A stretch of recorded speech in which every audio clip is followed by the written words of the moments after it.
ആദ്യം ഓഫീസിലെത്തിയത് ആദിയും സായിയുമാണ്. അവർക്ക് തൊട്ട് പിറകെയായി അഞ്ജുവും ജാനുവും സ്കൂട്ടിയിലെത്തിയിരുന്നു. അവസാനമായി മീറ്റിങ്ങിന് പോകാൻ ഇറങ്ങിയപ്പോഴാണ് എല്ലാവരും ജാനുവിനെ കാണുന്നത്. അതിനുശേഷം ജാനു പോലീസ് സ്റ്റേഷനിലായതൊക്കെ ഓഫീസിലെല്ലാവരും അറിഞ്ഞിരുന്നു. ജാനുവിനോട് ഇഷ്ടക്കേടുള്ളവരൊക്കെ വാർത്തയറിഞ്ഞ് സന്തോഷിച്ചപ്പോൾ അവളെ അറിയുന്ന ആളുകളുടെ നിഷ്കളങ്കത അറിയുന്നവർ അവൾക്ക് വേണ്ടി വേദനിച്ചു. അഞ്ജുവും സായിയുമൊക്കെ ഒപ്പം ഉണ്ടല്ലോ എന്ന ആശ്വാസത്തിലാണ് അവൾ ഓഫീസിലേക്ക് വന്നത് തന്നെ. ആദ്യം അവളെ കണ്ടത് താരയാണ്. കുറഞ്ഞ ദിവസങ്ങൾ കൊണ്ടെങ്കിലും അവർക്കിടയിൽ നല്ലൊരു സൗഹൃദ വലയം ഉണ്ടായിരുന്നതിനാൽ മറ്റൊന്നും പറയാതെ തന്നെ താര അഞ്ജുവിനെയും ജാനിയെയും മുറുക്കെ കെട്ടിപ്പിടിച്ചു. അപ്പോഴാണ് അവിടേക്ക് പ്രിയ വന്നത്. ആഹാ, നീ വന്നു. പോലീസ് സ്റ്റേഷനിൽ നിന്നൊക്കെ എപ്പോൾ ഇറങ്ങി? സത്യം പറയാലോ, നീ ഇങ്ങനെ ഒരു പെണ്ണാണെന്ന് ഞാൻ കരുതിയതേയില്ല. അല്ലേലും മിണ്ടാപ്പൂച്ച കലമുടയ്ക്കുമെന്നാണല്ലോ. എന്തേ, നിനക്കിവിടുന്ന് കിട്ടുന്ന സാലറി മതിയാകാതെ വന്നതാണോ? വല്ലവരുടെയും ബെഡ്റൂമിൽ നീ എത്തിയത്? പ്രിയയുടെ വാക്കുകൾ കേൾക്കി അവളെ ചുട്ടുകൊല്ലാനുള്ള ദേഷ്യത്തിൽ അഞ്ജുവും താരയും അവൾക്കടുത്തേക്ക് പാഞ്ഞുവെങ്കിലും അതിനു മുന്നേ ബലിഷ്ഠമായ കരങ്ങൾ പ്രിയയുടെ മുഖത്ത് ആഞ്ഞു പതിച്ചിരുന്നു. പകപ്പോടെ നോക്കിയവർ കാണുന്നത് വലത് കൈ കുടയുന്ന സായിയെയും കവിളിൽ കൈവച്ച് കത്തുന്ന കണ്ണുകളോടുകൂടി നോക്കുന്ന പ്രിയയെയുമാണ്. പൊന്നുമോളെ, ഇതെൻ്റെ കമ്പനിയാണ്. ഇവർ രണ്ടും എനിക്ക് വർക്ക് ചെയ്യുന്ന സ്റ്റാഫും. നിന്റെ അഹങ്കാരവും കൈത്തരിപ്പും ഇതിന് പുറത്ത് കാണിച്ച മതിയല്ലാതെ ഇവരിൽ ആരുടെയെങ്കിലും മെക്കെട്ട് കയറാൻ വന്ന പുന്നാര മോളെ, നീ രണ്ടു കാലിൽ ഇവിടുന്ന് പോകില്ല. പ്രിയക്ക് നേരെ കൈ ചൂണ്ടിയൊരു വാണി പോലെ സായി പറഞ്ഞതിനു ശേഷം അഞ്ജുവിനെയും താരയെയും ജാനുവിനെയും ഒന്ന് നോക്കി. ജാനുവിൻ്റെ നിറഞ്ഞ മിഴികൾ അവനിൽ വേദന നിറച്ചെങ്കിലും എന്തോ തീരുമാനിച്ചിരുന്ന പോലെ അവൻ ആദിയുടെ ക്യാബിനിലേക്ക് പോയി. അതിനു മുന്നേ മൂവരോടും ബാക്കി എല്ലാവരെയും കൂട്ടി കോൺഫറൻസ് ഹാളിലേക്ക് വരാൻ പറഞ്ഞിട്ടാണ് അവർ പോയത്. എന്താടാ, നിനക്കെന്താ ഇത്ര ദേഷ്യം? സായിയുടെ കടുത്ത മുഖം ആദിയിൽ സംശയമുണർത്തി. അത് പിന്നെ അന്ന് ജാനു ഇവിടുന്ന് പോയ ശേഷം ഇന്നല്ല ഇങ്ങോട്ട് വരുന്നത്. ഒന്ന് മടിച്ച് സായി ആദിയെ നോക്കി. അതിന് നിന്റെ ദേ എന്നെ കൊണ്ടൊന്ന് പറയിപ്പിക്കരുത്. എടാ, അന്ന് അവൾ ഇവിടുന്ന് മീറ്റിങ്ങിന് എന്ത് പറഞ്ഞാടാ പോയത്? പക്ഷെ ആ പൊന്നമോൻ്റെ കളി കാരണം അവൾ പോലീസ് സ്റ്റേഷനിലായില്ലേ. പിന്നീട് ഇന്നല്ല ഇങ്ങോട്ട് വരുന്നത്. ആ പിശാച് അച്ചുവിൻ്റെ വാലൊന്നുണ്ടല്ലോ പ്രിയ. കുറച്ചു മുന്നേ ജാനുവും അഞ്ജുവുമായി ഉടക്കുണ്ടാക്കി. മറ്റു സ്റ്റാഫുകളുടെ മുന്നിൽ വെച്ച് ആ പ്രശ്നത്തെ ചേർത്ത് ജാനുവിനെ കുറെ പറഞ്ഞു. അവസാനം കരഞ്ഞുകൊണ്ടാടാ അവൾ പോയത്. സായി പറഞ്ഞു കഴിഞ്ഞ് ദേഷ്യം കയറി ആദ്യ ടേബിൾ വെച്ചിരുന്ന ഫ്ലവർ വേസ് എടുത്തെറിഞ്ഞു.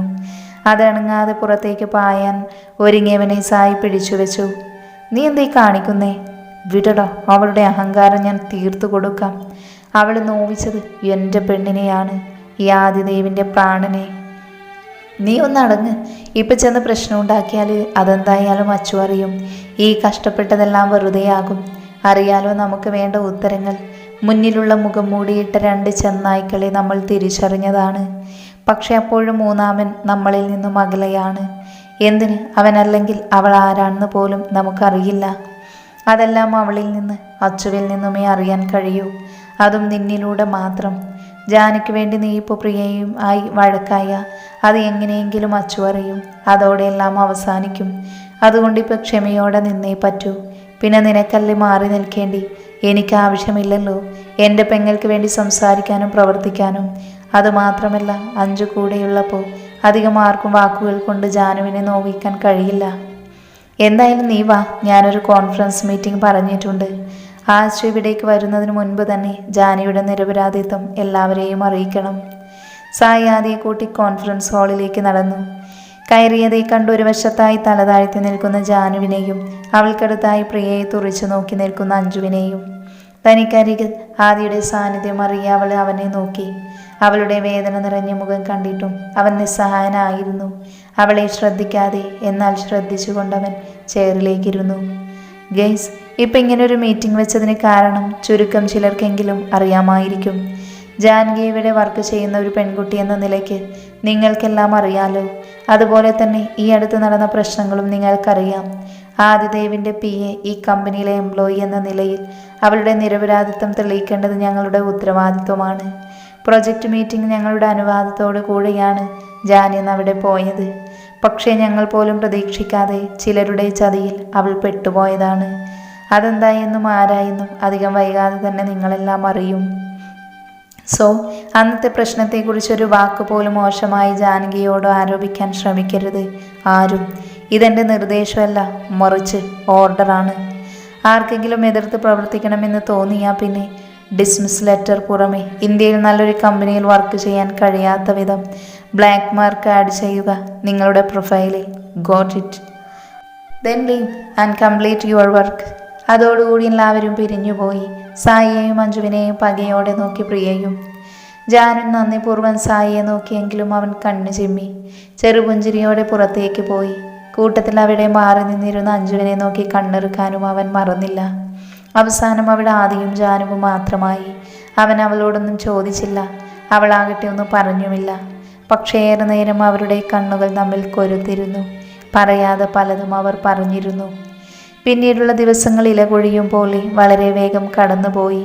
ജാനുവും ആദിയും തമ്മിൽ പ്രത്യക്ഷത്തിൽ അടിയാണെങ്കിലും ഇരുവരും പരസ്പരം അറിയാതെ പരസ്പരം നോക്കി മനസ്സ് നിറച്ചു പോകുന്നു. അഞ്ജുവും സായിയും കപ്പിൾസായി അടിച്ചു പൊളിച്ച് നടക്കുമെങ്കിലും ആദിയുടെയും ജാനയുടെയും കാര്യം ശരിയാകാതെ ഒരു ജീവിതം ഇരുവരും ആഗ്രഹിച്ചിരുന്നില്ല. അത് പരസ്പരം തുറന്നു പറയുകയും സന്തോഷത്തോടെ തന്നെ മനസ്സിൽ ഉറപ്പിക്കുകയും ചെയ്തു. ആദിയാകട്ടെ ഓഫീസിൽ വെച്ച് ജാനയ്ക്ക് ഡിഫിക്കൽട്ടായ വർക്ക് കൊടുക്കും, അതും അച്ചുവിനെ കാണിച്ചുകൊണ്ട് തന്നെ. പക്ഷേ മുന്നേ കൂട്ടി അവൻ സായിയെ അറിയിക്കും. അതിനാൽ കൃത്യസമയത്ത് തന്നെ സായി ഫയൽസ് കറക്റ്റാക്കി ജാനുവിന് അയച്ചു കൊടുക്കും.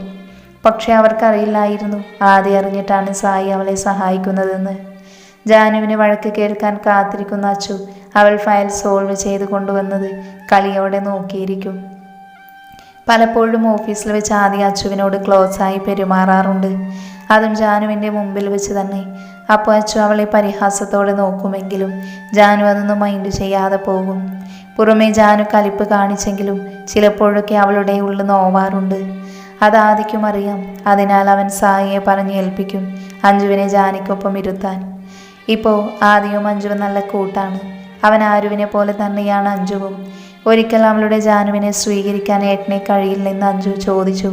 പൂർണ്ണമായിട്ടില്ലെങ്കിൽ കൂടിയും ചില കാര്യങ്ങളിൽ ആദ്യം അവളോട് പറഞ്ഞു. അതിൽ പിന്നെ അഞ്ജുവിന് ജാനുവിൻ്റെ കാര്യത്തിൽ ആശങ്കകൾക്ക് അല്പം ശമനം വന്നു. എന്നും കിടക്കുന്നത് തല്ലുകൂടി രണ്ടറ്റത്താണെങ്കിലും ഉണരുമ്പോൾ ജാനു ആദിയുടെ നെഞ്ചിലായിരിക്കും. അതുപോലെ തന്നെ മിസ്റ്റർ വർമ്മ കൂടുതലായി ബിസിനസ് ട്രിപ്പിലായതിനാൽ മുത്തുവും ഐഷുവും ചിത്രാമ്മയും ജാനയും ഫുൾ എൻജോയ്മെൻ്റ് ആണ്. പലപ്പോഴൊക്കെ ജാനുവിനെ ആദിയുടെ കണ്ണുകളിൽ കാണുന്ന പ്രണയഭാവം തളർത്താറുണ്ടെങ്കിലും അടുത്ത നിമിഷം അതെല്ലാം തന്നെ തോന്നലാണെന്ന് കരുതി വിട്ടുകളയും. പക്ഷെ മുന്നത്തേതേക്കാൾ കൂടുതൽ അച്ചു ആദിയോടടുത്തു. ഓഫീസിലേക്ക് പോകുമ്പോഴും വരുമ്പോഴുമെല്ലാം അവൾ ആദിക്കൊപ്പം പോകാൻ തുടങ്ങി. അതിനാൽ ആദിയുടെ നിർദ്ദേശപ്രകാരം സായി ജാനുവിനെ കൂട്ടി ഓഫീസിലേക്ക് വരാൻ തുടങ്ങി. അഞ്ജു ഹോസ്റ്റലിൽ നിന്നും. റാണി പിന്നെ ചിത്രയും പേടിച്ച് അധികം ഒന്നിനും വരാറില്ല എങ്കിലും ഒളിഞ്ഞും തെളിഞ്ഞും ജാനുവിനെ ഉപദ്രവിക്കാൻ നോക്കാറുണ്ട്. പക്ഷേ അതെല്ലാം തുടക്കത്തിൽ തന്നെ ചീറ്റിപ്പോകും. ചിത്രാമ്മയുടെ നേരിട്ടുള്ള സംരക്ഷണത്തിലും ആദിയുടെ രഹസ്യ സുരക്ഷാ വലയത്തെയും മറികടന്ന് സുരേഷിനോ റാണിക്കോ മറഞ്ഞിരിക്കുന്ന ശത്രുവിനോ ജാനുവിൻ്റെ അടുക്കലേക്ക് എത്താൻ കഴിഞ്ഞില്ല. ആദ്യം ഉദ്ദേശിച്ചതുപോലെ തന്നെ അച്ചു ഏകദേശം അവൻ്റെ വഴിയിലേക്ക് വന്നിരുന്നു. അതിന് തെളിവായി അവൻ വിളിക്കുന്നിടത്തെല്ലാം റാണിയെയും സുരേഷിനെയും മറച്ചവൻ പോകാൻ തുടങ്ങി. അതായിരുന്നു അവന് വേണ്ടത്. ഇപ്പോൾ അവളിലൂടെ ആദ്യം ഒരു യാത്രയിലാണ്, ഉത്തരങ്ങൾ തേടിയുള്ള യാത്ര. ജാനിക്കൊപ്പം സ്വസ്ഥമായി ജീവിക്കാൻ 4 ചോദ്യങ്ങൾക്കുള്ള ഉത്തരം എല്ലാത്തിനും അവസാനം അവൻ കണ്ടെത്തേണ്ടതായുണ്ട്. ആദിയുടെയും ജാനുവിൻ്റെയും ബന്ധത്തിൽ ചിത്രാമ്മ പറഞ്ഞ അന്തിമ നിമിഷത്തിലേക്ക് കേവലം 1 മാസം ബാക്കി. ഇനിയും തെളിയാത്ത ചോദ്യങ്ങൾക്കുള്ള ഉത്തരം അറിഞ്ഞിരിക്കുന്ന ശത്രുവിനെ പുറത്തു കൊണ്ടുവരണമെന്നും ആദിക്കറിയാം. ഒപ്പം ശത്രുക്കളുടെ പതനത്തിനുള്ള നിമിഷം കുറിക്കാമെന്നും. ഇനിയുള്ള പരീക്ഷണങ്ങളിൽ ആദിയും ജാനുവും രണ്ടും രണ്ടാണ്, രാവണനും ജാനകിയും. ഇനി ശത്രുക്കളുടെ പതനത്തിലൂടെ മാത്രമേ അവർ രാവണൻ്റെ ജാനകി അല്ലെങ്കിൽ ജാനകിയുടെ രാവണനായി തീരൂ. മുന്നോട്ടുള്ള പാത ദുർഘടമാണ്. വേദനകളും സങ്കടങ്ങളും രാവണനും അവൻ്റെ ജാനകിക്കായും കാത്തു നിൽപ്പുണ്ട്. ആദിക്ക് താങ്ങായി സായി നിൽക്കുന്നത് പോലെ പൂർണ്ണമായി ഒന്നും അറിയില്ലെങ്കിലും ജാനകിക്ക് തുണയായി അഞ്ജുവും ഉണ്ടായിരുന്നു അവളുടെ കൂടെ. കുറച്ച് ദിവസങ്ങളായി ആദിയിൽ തെളിഞ്ഞു നിൽക്കുന്ന വിരസതയും ടെൻഷനുമൊക്കെ എല്ലാവരുടെയും ശ്രദ്ധയിൽപ്പെട്ടു. മുത്തുവും ഐഷുവും ചിത്രാമ്മയുമൊക്കെ മാറി മാറി ചോദിച്ചിട്ടും വ്യക്തമായ മറുപടി അവൻ പറഞ്ഞിരുന്നില്ല. അവൻ്റെ ഉള്ളിൽ എന്തൊക്കെയോ എരിഞ്ഞു കത്തുന്നുണ്ടെന്ന് ജാനിക്ക് തോന്നി. പഴയതുപോലെ അവളോട് വഴക്ക് കൂടാനോ അവൾക്ക് പണി കൊടുക്കാനോ അവളെങ്ങോട്ട് വഴക്കുണ്ടാക്കിയിട്ട് പോലും മൈൻഡ് ചെയ്യാതെ ഒരല്പം പോലും പരിഗണന കാണിക്കാതെ അവൻ നടക്കുന്നത് അവളിൽ എന്തെന്നില്ലാത്ത നോവുണർത്തി. കടൽ തീരത്ത് കൂടെ അസ്തമയ സൂര്യൻ്റെ ചെഞ്ചുവപ്പ് ആസ്വദിച്ച് പരസ്പരം കൈകോർത്തും തോളോട് തോളൊരുമിയും നടക്കുന്ന ദമ്പതിമാരും പ്രണയ ജോഡികളും അച്ഛനും അമ്മയും കുട്ടികളും ഒന്നു ചേർന്ന് പല കുടുംബങ്ങളുമൊക്കെയായി കടൽ തീരം അത്യാവശ്യം തിരക്കുള്ളതായി മാറിയിരുന്നു. തീരത്തു നിന്നും കുറച്ചകലെയായി കൂട്ടം കൂടിയ പോലെ പൈൻമരങ്ങൾ കൊണ്ട് നിറഞ്ഞിട്ടുണ്ട്. ഇടയ്ക്കിടെയായി കൽബെഞ്ചും കാണാം. കടലിലേക്ക് നോക്കി പൈൻമരങ്ങളിടയിലെ ഒരു ബെഞ്ചിൽ ഇരിക്കുവാണ് ആദിയും സായിയും. ദേ, നീ എൻ്റെ ക്ഷമ പരീക്ഷിക്കാൻ നിൽക്കല്ലേ ആദി? അലസമായ അരോചകമായ മൗനമിനിയും സഹിക്കവയ്യാതെ സായി ആദിയെ നോക്കി. എന്നിട്ട് കുറച്ചു നേരം കൂടി ആദി സായിയെ തന്നെ നോക്കിയിരുന്നു. സായി എന്തോ പറയാനാണെങ്കിലും അതിനു മുന്നേ ആദി അവനെ മുറുക്കെ പുണർന്നു. എന്താടാ? ശക്തമായി മിടിക്കുന്ന താളം തെറ്റി അവൻ്റെ ഹൃദയമിടിപ്പിനെ തൊട്ടറിഞ്ഞെന്ന പോലെ സായി അലിവോടെ തിരക്കി. ഇനിയും വൈകിക്കാൻ വയ്യടാ. ഒരു നഷ്ടം കൂടെ താങ്ങാൻ എനിക്ക് വയ്യ. പറ്റുമെങ്കിൽ നാളെ തന്നെ എനിക്കെല്ലാം അറിയണം.